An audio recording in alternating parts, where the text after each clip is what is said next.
You ever notice how every time Ryuk would try to eat an apple in the Shinigami world, it would decay? It's kind of depressing, but I always looked at that scene and I was like, why doesn't Ryuk just pull up full time? Why doesn't he just live in the human world? And I thought at first that he needed to be attached to a human to actually do that, but that doesn't seem like it's the case. Because Ryuk doesn't actually need to be attached to a human to go down to the human world and eat apples. He can eat apples, he can go down there to a strip club, he can go down there and have a good time. But he doesn't.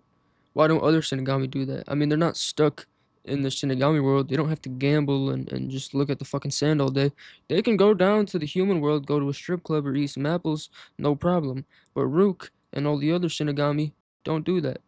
And this is basically why I think they don't go to the human world.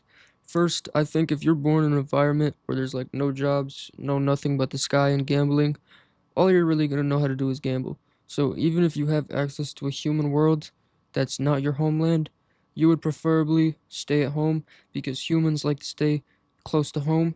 And likely when you grew up, you would do what the other people in your environment were doing when they were adults. So if you were a little Shinigami, picture this, right? You're a baby Shinigami in a sandy, depressing, dark world. Everybody gambles. That's the only recreational event to do. I mean, there's no jerking off in the Shinigami realm. There's no porn. Like, what do you do? You're either staring at the sand or you're gambling away your lifespan. So, if you're a Shinigami, you're likely not gonna know that there's more to the world than gambling and sand.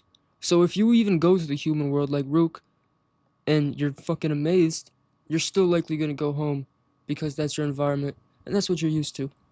So, to sum up my theory, it's basically like if you don't understand the outside world and you're used to something, you don't really care for what else there is. So, if you're a Shinigami, you don't have any purpose, you don't know why you exist, you don't know anything really about your people, you just know you have to gamble and write people's names in his notebook, you don't really care for anything else.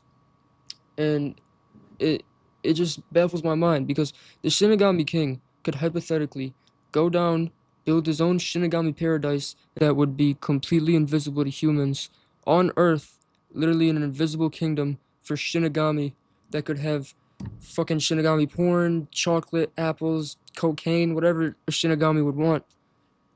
But they haven't. There's nothing stopping the Shinigami King from building his own town in Earth. No one would see it. Maybe they would see it, but they wouldn't see the people who live in it. And you don't even need to build a fucking town. You could just go on vacations to Earth.